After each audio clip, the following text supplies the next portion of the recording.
साथियों, आज लोकसभा के अंदर महिला आरक्षण विधेयक पारित किया गया।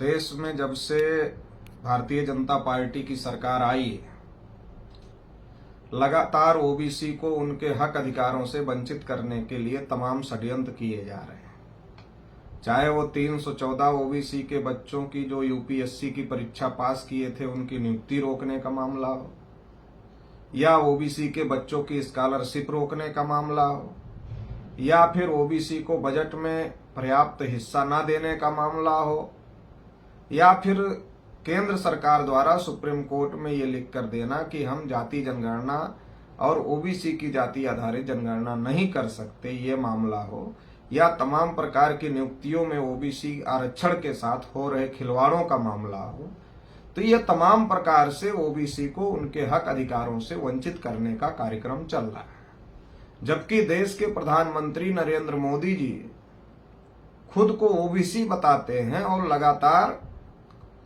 ओबीसी समाज का वोट लेने की कोशिश भी करते रहते हैं। लेकिन जब ओबीसी के हक अधिकारों का मामला आता है तो ओबीसी के साथ धोखेबाजी होती है और बार बार ये बात दोहराई जा रही है। बार बार ओबीसी के हक अधिकारों के साथ खिलवाड़ किया जा रहा है। इसी के तहत जब पार्लियामेंट में महिला आरक्षण बिल पास हुआ, उसमें भी ओबीसी के साथ धोखेबाजी हो गई और ओबीसी की महिलाओं को जो आरक्षण मिलना चाहिए था वो आरक्षण ओबीसी महिलाओं के लिए लागू नहीं किया गया। तो इससे ये बात प्रमाणित होती है कि देश में जो आरएसएस बीजेपी की सरकार है वो सरकार ओबीसी के हक अधिकारों को देना नहीं चाहती, बल्कि ओबीसी को मिले हुए जो हक अधिकार हैं उनको खत्म करना चाहती है।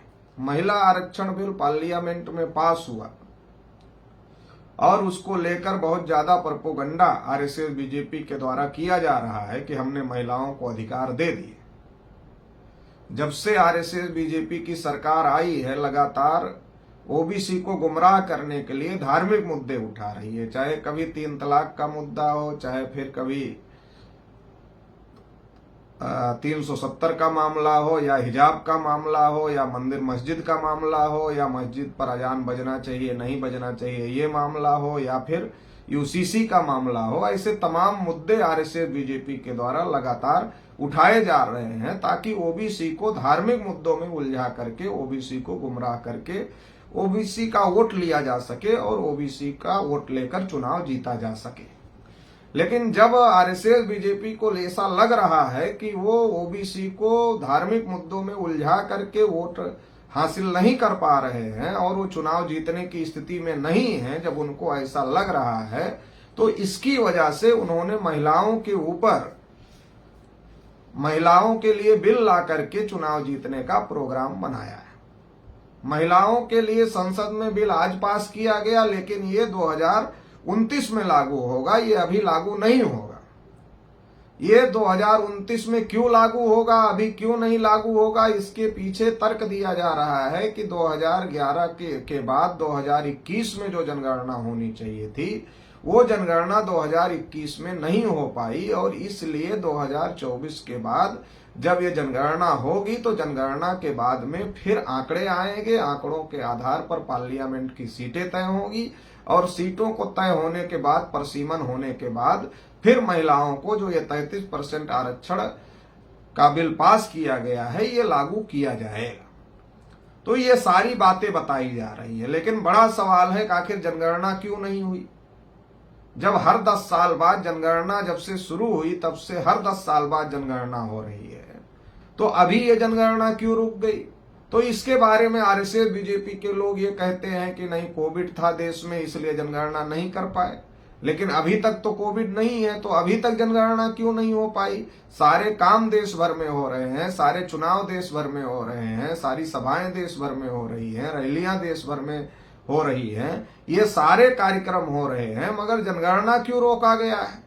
तो जनगणना रोकने के पीछे आरएसएस बीजेपी के लोगों की सोच है कि देश में ओबीसी की जनगणना और जाति आधारित जनगणना का वातावरण बन चुका है। देश भर में जाति आधारित जनगणना और ओबीसी की जनगणना की मांग हो रही है। अगर ये मांग देश भर में हो रही है और आरएसएस बीजेपी की जो सरकार है, अगर वो जनगणना करती है मगर उस जनगणना में वो ओबीसी की जनगणना और जाति आधारित जनगणना नहीं करती है, तो इससे देश में जो ओबीसी के लोग हैं वो आरएसएस बीजेपी के खिलाफ खड़े हो जाएंगे और 2024 का जो चुनाव है वो चुनाव आरएसएस बीजेपी को जीतना मुश्किल हो जाएगा। ये बात समझकर आरएसएस बीजेपी के लोगों ने जो जनगणना हर 10 साल में होती थी, कोई भी सरकार हो, उस जनगणना को ही रोकने का काम किया। और जनगणना को रोकने का मतलब ये है कि देश के विकास को रोकना, क्योंकि डाटा नहीं आएगा तो विकास नहीं होगा, तो देश के विकास को रोकने का काम किया।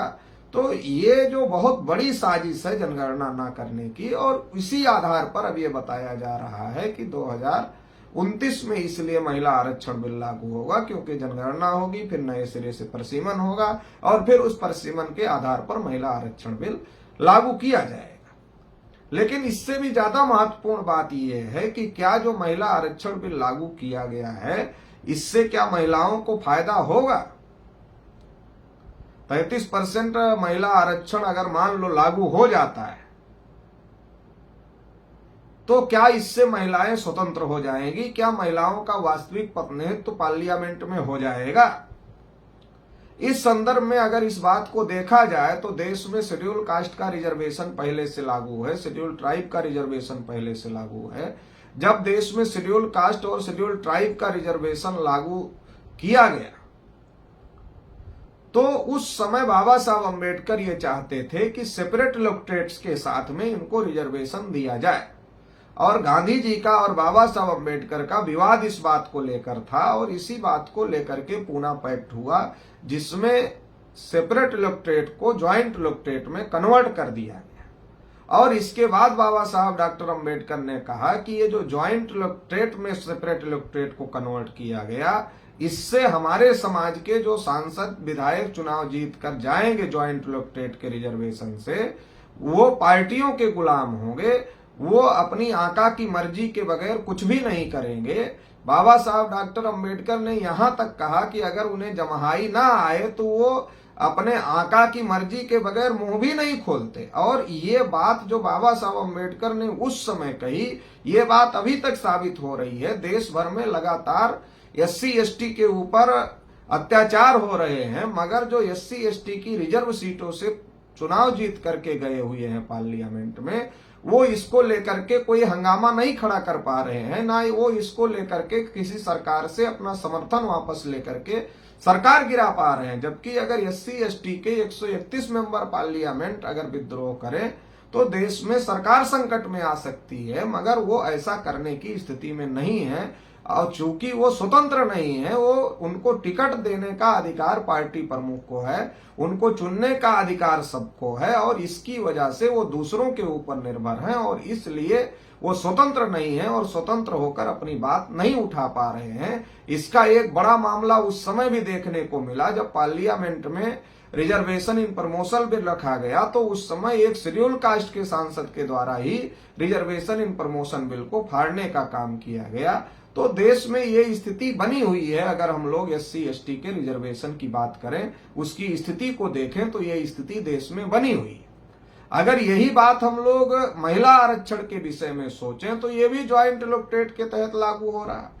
अगर ये ज्वाइंट इलेक्टोरेट के तहत लागू हो रहा है तो इसका मतलब इसमें भी महिलाओं की स्वतंत्रता नहीं होगी, और महिलाओं को स्वतंत्र होकर महिलाओं पर हो रहे अन्याय अत्याचार पर अपनी बात रखने की बात नहीं होगी, बल्कि वो ब्राह्मणों के अधीन होंगे या पार्टी प्रमुखों के अधीन होंगे। जो राष्ट्रीय पार्टियां हैं वो ब्राह्मणों की कांग्रेस बीजेपी हैं, तो अगर उनसे टिकट लेती हैं तो उनके अधीन होंगे, और इसकी वजह से उनकी स्वतंत्रता नहीं होगी, चूंकि वो ज्वाइंट इलेक्टोरेट से चुनकर जाएंगी। और पार्टी के प्रमुख की बात भी मानना पड़ेगा। संसद में व्हिप का कानून भी बनाया गया है कि कोई पार्टी का सांसद अगर पार्टी की लाइन से हट करके बात रखता है तो उसकी सदस्यता भी समाप्त कर दी जाएगी। तो इस प्रकार की जो बातें हैं, तो क्या इससे महिलाओं का सशक्तिकरण होगा?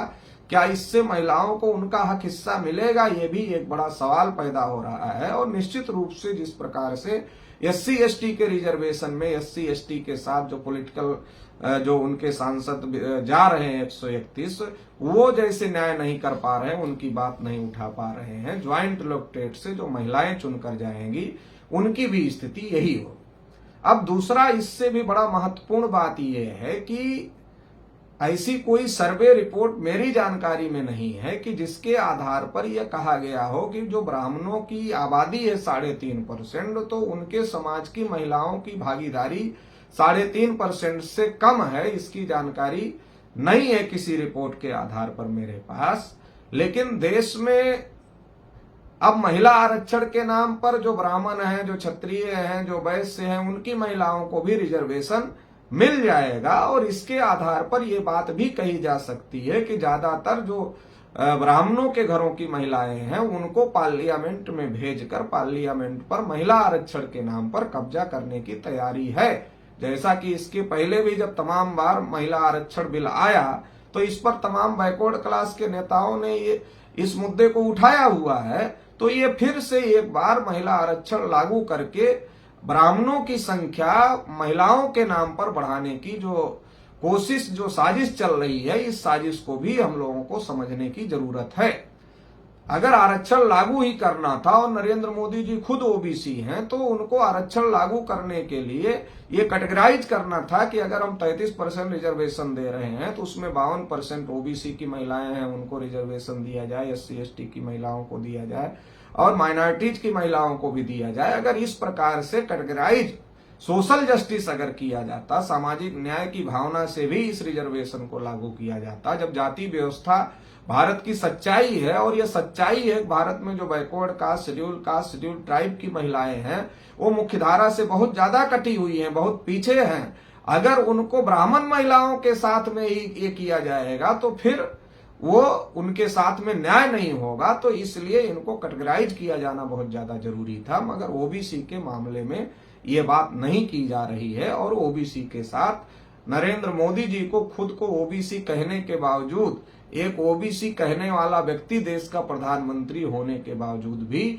ओबीसी महिलाओं को हक अधिकार नहीं मिल रहा है, जो कि बहुत ज्यादा गलत है।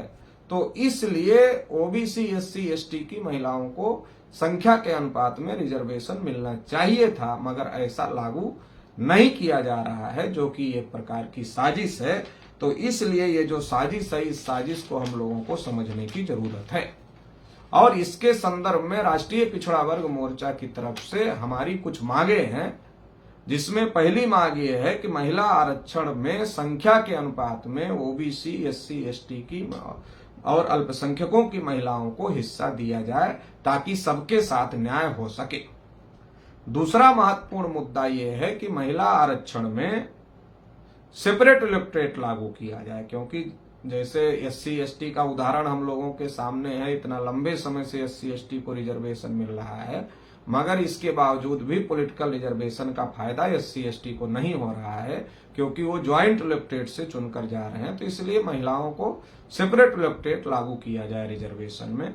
तीसरा महत्वपूर्ण मुद्दा यह है कि जिस प्रकार से शेड्यूल कास्ट, शेड्यूल ट्राइब को पॉलिटिकल रिजर्वेशन है, उस प्रकार का ओबीसी को पॉलिटिकल रिजर्वेशन नहीं है, तो ओबीसी को भी संख्या के अनुपात में पॉलिटिकल रिजर्वेशन लागू किया जाए। विधानसभा और लोकसभा की सीटें ओबीसी के लिए भी आरक्षित किया जाए और सेपरेट इलेक्टोरेट के साथ में आरक्षित किया जाए, ताकि वो स्वतंत्र प्रतिनिधि जाकर के ओबीसी के हक अधिकार की बात वहां पर पार्लियामेंट में उठा सके। इसी के साथ साथ जो SC ST के ऊपर पूना पैक्ट के माध्यम से ज्वाइंट इलेक्टोरेट थोपा गया है, इसको भी खत्म किया जाए और इसके लिए सेपरेट इलेक्टोरेट SC ST को भी लागू किया जाए। देश भर में केंद्रीय स्तर पर जाति आधारित जनगणना केंद्र सरकार के द्वारा कराया जाए और सभी को संख्या के अनुपात में सभी क्षेत्रों में पर्याप्त हिस्सेदारी सुनिश्चित किया जाए। ये तमाम महत्वपूर्ण मांगों को लेकर के राष्ट्रीय पिछड़ा वर्ग मोर्चा के माध्यम से हम लोग 3 चरण का आंदोलन घोषित कर रहे हैं, जिसमें पहला चरण 30 सितंबर को हम लोग 31 राज्यों के 563 जिला मुख्यालयों पर जिला अधिकारी महोदय के माध्यम से महामहिम राष्ट्रपति महोदया को ज्ञापन प्रेषित करने का काम करेंगे। दूसरे चरण में 7 अक्टूबर को हम लोग 31 राज्यों के 563 जिला मुख्यालयों पर धरना प्रदर्शन करने का काम करेंगे और पुनः महामहिम राष्ट्रपति महोदया को जिलाधिकारी के माध्यम से ज्ञापन भेजने का काम करेंगे। और तीसरे चरण में हम लोग 17 अक्टूबर को 31 राज्यों के 563 जिला मुख्यालयों पर रैली प्रदर्शन करने का काम करेंगे और पुनः महामहिम राष्ट्रपति महोदया को ज्ञापन प्रेषित करने का काम करें। इसके बावजूद भी जो मांग हम लोगों की है इसमें सुधार करने की, अगर उसको पूरा नहीं किया गया तो देश भर में जो राज्य हैं उन राज्यों की राजधानियों में हम लोग महारैली भी करने का काम करेंगे इन मुद्दों को लेकर। और इसके साथ ही साथ भारत बंद भी हम लोग करने का काम करेंगे।